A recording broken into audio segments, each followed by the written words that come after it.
नमस्कार दोस्तों 20 दिसंबर 2018 का दिन था। ग्वालियर के परिवार का रो रो कर बुरा हाल हो रहा था, क्योंकि उनका 16 साल का लाडला बेटा था जो घर छोड़कर कहीं भाग गया था। परिवार वाले रोते हुए बिलखते हुए थाने पहुंच जाते हैं। उसकी गुमशुदगी की रिपोर्ट दर्ज करवाते हैं। महीना बीत जाते हैं, सालों बीत जाते हैं, लेकिन उसका कोई अता पता नहीं चलता। दोस्तों, ये सब मान लेते हैं कि शायद उसकी किसी ने अपहरण कर लिया हो, किसी ने कुछ कर लिया हो, लेकिन दोस्तों वह लड़का जिंदा था, बिल्कुल ही सही सलामत था। वह दर दर के ठोकरें खाते हुए शोहरत की बुलंदियों को छू रहा था। ये मध्य प्रदेश के महेंद्र सिंह राजपूत के बेटे आशु सिंह राजपूत की कहानी बहुत इंटरेस्टिंग कहानी है। आइए जानते हैं कहानी को इस वीडियो में, लेकिन आगे बढ़ने से पहले हमारी एक रिक्वेस्ट है कि वीडियो को लाइक कर दीजिए, चैनल को सब्सक्राइब कर दीजिए और बेल आइकन दबा दीजिए ताकि हमारा हौसला बढ़ता रहे। दोस्तों, आशु सिंह राजपूत हैं जो पढ़ने लिखने में बेहद काफ़ी होशियार होता है। 2018 में उसने 10वीं की परीक्षा अच्छे नंबरों से पास की थी। उसके पिताजी जो महेंद्र सिंह राजपूत होते हैं, वह चाहते थे कि उनका बेटा अच्छे तरीके से और पढ़ाई करे और तरक्की हासिल करे ताकि आगे चलकर मेरा नाम रोशन कर सके। लेकिन दोस्तों, इसके लिए वो एक्स्ट्रा क्लास लगाते हैं, ट्यूशन लगा देते हैं। वो पढ़ाई से परेशान हो जाता है लड़का, पढ़ने में आनाकानी करने लगता है। इसके लिए वो महेंद्र सिंह थे, उसको डांटते हैं, फटकारते हैं। इसी से वो परेशान होकर अपना घर छोड़कर भाग जाता है। परिवार बेहद परेशान होने लगता है, सोचने लगता है कि 1-2 दिन में वो वापस आ जाएगा, लेकिन वो वापस नहीं आता है। सीधा वहाँ से कहीं निकलता है, कानपुर चला जाता है। उसको जब भी वो कानपुर चला जाता है, जेब में जितने भी पैसे थे वो खर्च हो जाते हैं। उसके बाद वो पैसे ख़त्म हो जाते हैं। पैसा ख़त्म होने के बाद वो अपने उसकी घर की याद आती है, उसके माता पिता की याद आती है। लेकिन दोस्तों, वह घर से इसलिए निकला था क्योंकि कुछ अच्छा किया जाए, कुछ तरक्की किया जाए। वो काम ढूंढने लगता है, कानपुर में ही काम ढूंढने लगता है। ऐसे में ऐसे लोगों के लिए सबसे आसान काम होता है कि होटल का काम। ऐसे लोगों को अक्सर वो काम मिल भी जाता है। एक होटल वाले के पास जाता है और होटल वाला उसको काम पे रख लेता है, क्योंकि जो बर्तन धोने के वो काम आता है, साफ़ सफाई के लिए अक्सर होटल वालों के काम आ जाता है। तो आशु सिंह राजपूत होता है जो एक होटल मालिक के पास जाता है और काम मांगता है। होटल वाला फ़ौरन उसको काम पर भी रख लेता है। लेकिन दोस्तों, उसके अंदर काबिलियत थी, वो वेटर का काम पर लग जाता है। 6-7 महीने काम करने के बाद उसका मन उब जाता है। वो बोलता है कि कुछ और किया जाए, कुछ और तरक्की की जाए। दोस्तों, वो नोएडा के और रुख करता है। नोएडा जाने के बाद एक बार फिर से वह काम ढूंढने लगता है। लेकिन दोस्तों, उसके तकदीर में होटल ही लिखा था। वो फिर किसी और होटल पर जाकर काम लग जाता है। 4-5 महीने काम करता है। उसके बाद वो मुंबई चला जाता है। इधर जो परिवार वाले होते हैं वो काफ़ी परेशान रह जाते हैं। वो पुलिस पर लगातार दबाव बनाते हैं। पुलिस कहती है कि हम ढूंढने में मदद करेंगे। पुलिस भी 10,000 रुपये का इनाम घोषित कर देती है कि इसको कोई ढूंढ कर लाएगा तो उन्हें 10,000 रुपये का इनाम दिया जाएगा। लेकिन कौन ढूंढे, कौन किसको ढूंढे। वह मुंबई पहुंच जाता है। मुंबई पहुंच जाने के बाद एक दुकान पर काम पे भी लग जाता है। उसके बाद एक कॉल सेंटर में भी काम करने लग जाता है। मुंबई के अंधेरी वेस्ट इलाके में वो रहता है। दोस्तों, अंधेरी वेस्ट इलाके में ऐसे हज़ारों लोग हैं जो मशहूर होने के लिए, बॉलीवुड में अपना कैरियर बनाने के लिए जाते हैं। चाहे सिंगर बनने के लिए हो, चाहे लेखक बनने के लिए हो, चाहे डायरेक्टर बनने के लिए हो, कुछ भी बनने के लिए हो। गांव से, शहर से कई लोग मुंबई के अंधेरी वेस्ट इलाके में वहाँ पहुँचते हैं। वहाँ पर ऐसे लाखों लोग, लाखों युवा भरे पड़े हैं। बॉलीवुड में अपना कैरियर बनाने के लिए, अपनी पहचान बनाने के लिए वहाँ संघर्ष करते हैं। बाल काटने वाले से लेकर, कपड़ा प्रेस करने वाले से लेकर, होटल वेटर का काम लेकर आपको सारे लोग वहाँ पे मिल जाएंगे। जो कहीं ना कहीं फिल्मी दुनिया में काम करने के लिए वहाँ पहुँचे होते हैं। लेकिन दोस्तों, आशू सिंह राजपूत की जो कहानी होती है वो बहुत बड़ी इंटरेस्टिंग होती है। आशू सिंह राजपूत भी वहीं पहुँच जाता है, लेकिन उसको तो कुछ और इरादा रहता है।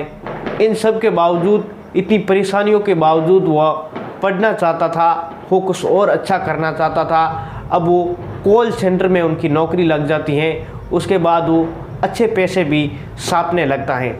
वो अपना एडमिशन भी करा लेता है, क्योंकि कॉल सेंटर से जो अच्छे पैसे आते थे।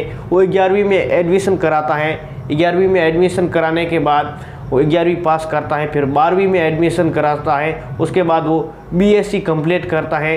इसके बाद कुछ उनके दोस्त भी बन जाते हैं, जिसकी मदद से वह अपनी पढ़ाई जारी रखता है। कॉल सेंटर में जो भी पैसे मिलते थे वह पढ़ाई पर खर्च करता था, कोई दिक्कत नहीं थी। लेकिन इसी दौरान उसकी एक रियल इस्टेट कंपनी में भी नौकरी लग जाती है, क्योंकि वो पढ़ने लिखने में ठीक ठाक था, अच्छा था, उसका दिमाग तेज़ तर्रार था। तो इसलिए इंटरव्यू क्लियर करके रियल इस्टेट कंपनी में वो जॉब करने लगता है। रियल इस्टेट कंपनी में वो जॉब करता है। ऐसे में वह दिन दुगनी रात चुगनी तरक्की भी कर लेता है, क्योंकि उसकी सैलरी काफ़ी अच्छी थी। BSc की वो पढ़ाई कर रहा था, फाइनल ईयर में उसका चल भी रहा था। तो बहुत होशियार था, पढ़ने लिखने में बहुत अच्छा था वो। ऐसे में ब्रोकरी करते हुए हर महीने 2 से 3 लाख कमा भी लेता था। इधर जो सरकार की एक नई योजना थी, ऑपरेशन मुस्कान। ऑपरेशन मुस्कान के तहत क्या किया जाता था, जैसे कि किसी की बाइक गायब हो गई हो, जैसे कि उसको पुलिस वहाँ ढूंढती थी, तो उसके बाद उन्हें लाकर वो देती, पुलिस उनको वापस लाकर देती है। तो इसका मुस्कान है जो उनकी वापस लौट जाती थी। किसी का मोबाइल गुम हो गया तो ढूंढ के वापस देना, तो उसकी मुस्कान है जो चेहरे पर फिर से लौट आती है। इसीलिए इसका नाम है मुस्कान। ऑपरेशन मुस्कान एक पार्ट ऑपरेशन इस्माइल के तहत भी हुए गायब बच्चों को ढूंढने में, उनके पेरेंट तक पहुंचाने में उनकी भी जिम्मेदारी होती है। वो जो किशोर बच्चे होते हैं, जो कुछ ना जानकार होते हैं, कुछ जानकार होते हैं, उनको प्राथमिकता दी जाती है कि कैसे भी करके इस बच्चों को ढूंढ के लाया जाए, क्योंकि जानकारी रहती है, उनको प्रॉपर एड्रेस वगैरह सब कुछ मालूम होता है। ऑपरेशन इस्माइल के तहत ग्वालियर में जो एक थाना होता है, हजीरा थाना, वहाँ पे पुलिस वाले जो उसको ढूंढने का एक बार फिर से कोशिश करते हैं, यानी कि आशू सिंह को। उसको ढूंढने के लिए उसका आधार नंबर होता है, इसकी छानबीन करते हैं कि कहीं ये यूज में है या फिर नहीं है। वो फिर नंबर डालते हैं। नंबर डालते ही इसकी आईडी से 2 सिम निकलती हैं। पुलिस वालों की जानकारी में आती है कि हाँ, आधार तो सही है। उसकी 2021 में दोनों सिम की लोकेशन मुंबई में थी, तभी पता चलता है, और उसकी आईडी कहीं ना कहीं मुंबई में भी है। फ़ोन नंबर लगाता है, ट्रेस करते हैं। पुलिस टीम यहाँ से गठित की जाती है। उसके बाद हजीरा थाना क्षेत्र से मुंबई थाना क्षेत्र के लिए पुलिस रवाना हो जाती है। मुंबई जाकर वहाँ लोग उसे नंबर को ट्रेस करते हैं। ट्रेस करते करते उस तरफ वहाँ तक वो पहुँच जाते हैं जहाँ पर वो नंबर चल रहा था। दोस्तों, फ़ोन जो कई और नहीं, आशू सिंह राजपूत ही चला रहा था। लेकिन जब पुलिस वाले उसे देखते हैं तो हैरान रह जाते हैं, क्योंकि वो लग्जरी लाइफ जी रहा था। अच्छे खासे कपड़े पहनने को थे, अच्छे खासे उसके पास एक फ्लैट पे रहने को था, अच्छी खासी गाड़ी थी, अच्छा खासा उसका नाम भी था। और पुलिस वाले जब उसका नाम पूछते हैं तो वो बोलता है, हाँ, मैं हूँ आशू सिंह राजपूत, मेरे पिता का नाम महेंद्र सिंह राजपूत है, मैं मध्य प्रदेश के ग्वालियर का रहने वाला हूँ, कडाईपुरा मेरा गांव है। पुलिस वाले जब वहाँ से अपने साथ उन्हें हजीरापुर थाना क्षेत्र ले जाते हैं, उसके बाद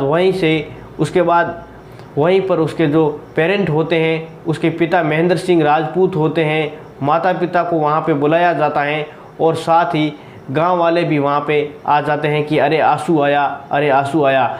थाने में बहुत सारे लोग आ जाते हैं।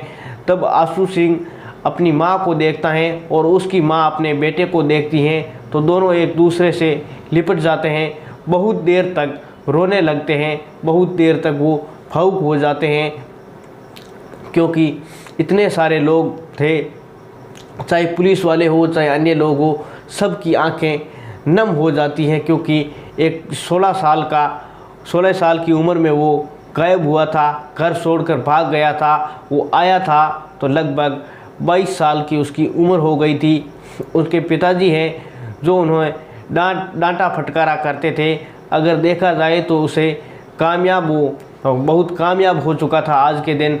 लेकिन दोस्तों, उसके गायब होने से मिलने तक 6 साल का वो बहुत लंबा सफ़र था। उसके परिवार वालों ने वो कैसे काटा होगा, ख़ास तौर पर उसकी माँ ने वो कैसे काटा होगा, ये तो कल्पना से परे हैं। लेकिन फ़िलहाल उनका बेटा है जो उनको मिल गया है, और अपने माँ बाप और अपना परिवार भी उन्हें मिल गया है। तो दोस्तों, इस तरीके से आशु सिंह राजपूत की ये कहानी रही। कहानी आपको कैसी लगी कमेंट बॉक्स में ज़रूर बताएं, और देखते रहिए SKJ टीवी। फिर मुलाकात होगी एक और इंटरेस्टिंग कहानी में। तब तक के लिए जय हिंद। वीडियो को एक बार शेयर ज़रूर करें और हमारे चैनल को सब्सक्राइब करें। आपका बहुत बहुत धन्यवाद। Thank you so much.